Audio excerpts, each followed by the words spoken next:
साथियों, स्वागत है आप सभी का हमारे चैनल युवा का दर्द में। साथियों, आज 2022 का अंतिम दिन है। आज 31 दिसंबर है और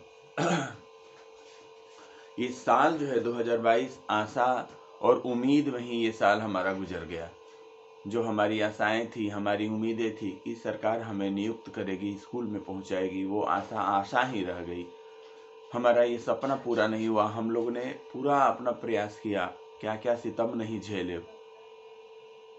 इसका मतलब मतलब हम क्या बोले इसको, मतलब इसको हम शब्दों में बयान नहीं कर सकते हैं। हम सभी साथियों ने कितना अभ्यास किया, कितना प्रयास किया कि हमारी बहाली जो है इस साल में कम से कम हो जाए। और सरकार ने ये वादा भी किया था कि 2022 के दिसंबर तक बहाली हो जाएगी, हम सभी स्कूल में हो जाएंगे, पर ऐसा कुछ भी नहीं हुआ। सरकार बिल्कुल ही विफल रही, असफल रही शिक्षकों को बहाल करने में। देखते देखते, प्रयास करते करते ये साल बीत गया। आज अंतिम दिन है, लेकिन फिर भी हम सभी अभ्यर्थियों में अभी उम्मीद उतनी ही है कि 2023 जो होगी बहाली की साल होगी। और साथियों, मैं एक सूचना दे दूं कि 2023 यानी नए साल की पहली कैबिनेट की बैठक 3 जनवरी को होने वाली है। और 3 जनवरी की जो बैठक होने वाली है, इसमें हम सभी साथियों की उम्मीद है कि शायद उस दिन जो है नियमावली, जो शिक्षक नियोजन नियमावली है, उस नियमावली पे मुहर लग जाए। ऐसे तो कई बार ये वादे हुए, कई बार जो है ऐसी सूचनाएं आई कि नियमावली पे मुहर लगने की। 2022 में ही बहुत सारी कैबिनेट की बैठक हुई कि इस बैठक में मुहर लग जाएगी, लेकिन ऐसा तो रिकॉर्ड यही रहा है कि कई सारे नियमावली हमारे मुख्यमंत्री, शिक्षा मंत्री, उप मुख्यमंत्री ने कर लिया, लेकिन शिक्षक नियोजन नियमावली 7वें चरण के लिए उस पर मुहर नहीं लग पाई। तो इस ढुलमुल रवैये से तो लगता है कि नहीं आए, लेकिन आशा है, उम्मीद है हम सबको कि जो 3 तारीख को बैठक होने वाली है, कैबिनेट की बैठक होने वाली है, बजाते उसका नोटिस वगैरह भी निकला है। आप देख सकते हैं उसे उसके वेबसाइट पे। तो नोटिस वगैरह भी निकला है कि 3 तारीख को कैबिनेट की मीटिंग होने वाली है, और उसमें उम्मीद है हम सबकी कि शायद उस दिन नियमावली पे मुहर लग जाए और हमारा नियोजन का कार्यक्रम आगे चल जाए, आगे हो जाए। दूसरी बात मैं ये कहना चाहता हूँ कि हमारे जो बिहार के मुखिया हैं, हमारे बिहार के जो मुख्यमंत्री हैं, वो बिहार यात्रा पे निकलने वाले हैं। शायद अगर मैं गलत नहीं हो तो 5 या 6 तारीख से उनका जो है ये यात्रा शुरू होने वाला है बेतिया जिले से। तो शिक्षा मुख्यमंत्री जी, अगर यही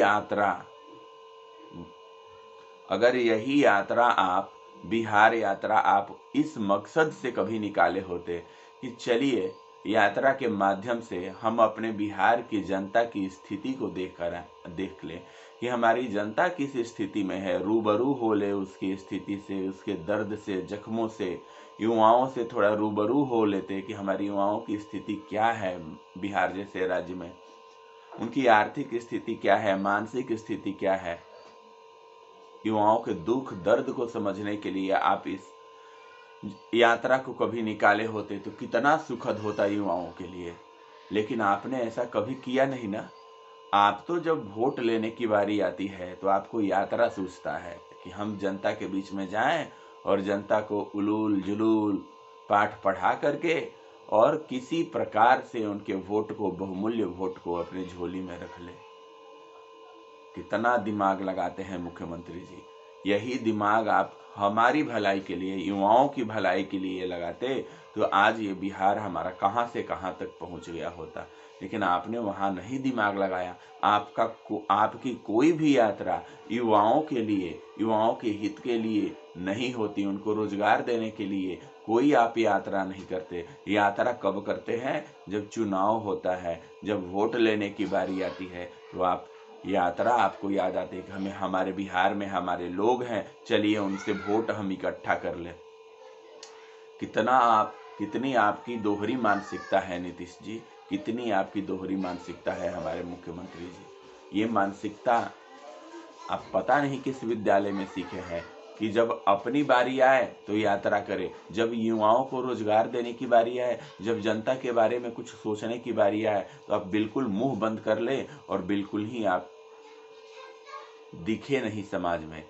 ये दोहरी मानसिकता अब नहीं चलने वाली है नीतीश जी। आप कितना भी यात्रा कर ले, युवा आपको समझ चुका है और युवा आपकी यात्रा से खुश नहीं है। युवा के लिए आप क्या कर रहे हैं, रोजगार दे रहे हैं कि नहीं दे रहे हैं, युवा को इस बात से मतलब है।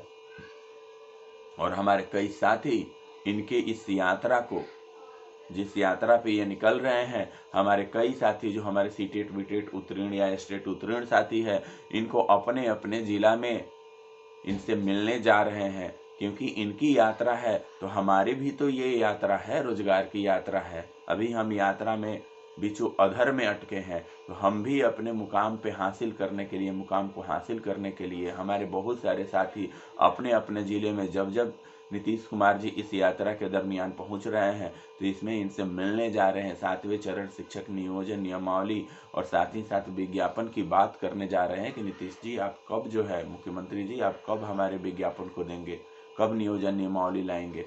क्योंकि हमें आज के डेट में, आज की परिस्थिति में हम युवाओं को रोजगार से ज़्यादा महत्वपूर्ण कुछ नहीं लग रहा है। हमें यही चाहिए, नए साल में ये सरकार हमें रोजगार दे दे, हमें नियुक्त कर ले, इससे बड़ी खुशी हमारे लिए कुछ नहीं होगी। नीतीश जी को बस यात्रा कब सूझता है, जब वोट लेना होता है। वोट ले लेंगे, फिर सारा यात्रा और जो भी है इनका सब जो है ठप, ये अब गद्दी पर बैठ के चिपक जाएंगे गद्दी से। उसके बाद जनता की सुध नहीं आती है। ऐसी ये निकम्मी सरकार हो गई है, गूंगी बहरी सरकार हो गई है। झूठ की तो मतलब क्या ही बोले, पुलिंदा है इस सरकार में। सारे के सारे कर्मचारी से लेकर के बॉटम से लेके टॉप तक सबके सब केवल मतलब झूठ का जहां ये ट्रेनिंग होता है ना, ये सबके सब वहीं से पढ़े लिखे हैं। चाहे हमारे उप मुख्यमंत्री हो, शिक्षा मंत्री हो, शिक्षा मंत्री का तो बात ही क्या कहे, उनका तो बात ही अनमोल है। जब भी उनसे रोजगार मांगने जाओ तो 16 करोड़ की बात करते हैं। थोड़ा सा भी इनको न शर्म है न लाज है।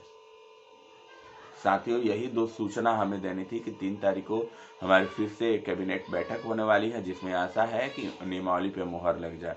और हमारे नीतीश कुमार जी यात्रा पे निकलने वाले हैं, तो यात्रा तो इनका ऐसे शोभा दे ही नहीं रहा है, लेकिन फिर भी ये लोग थेथर आदमी हैं, ये लोग यात्रा पे निकल ही जाते हैं, क्योंकि वोट ही इनके लिए सब कुछ है। तो हमारे कई साथी इनसे मिलने का प्रयास करेंगे और अपनी बात को रखेंगे। साथियों, मिलता हूँ एक नए वीडियो में कुछ नई चीज़ों के साथ। तब तक अपना ध्यान रखें, स्वस्थ रहे और सुरक्षित रहे। धन्यवाद। और नए साल की अग्रिम शुभकामनाएं आप सभी साथियों को। ये नया साल जो हमारा आने वाला है, हम सभी के लिए, आप सभी के लिए मंगलमय हो, खुशखबरियां लेकर के आए ये नया साल। इसी कामना के साथ अपने इस वीडियो को यही अंत करता हूं और मिलता हूं एक नए वीडियो में कुछ नई चीज़ों के साथ। साथियों, स्वस्थ रहे, सुरक्षित रहे, यही मेरी कामना है। धन्यवाद दोस्तों।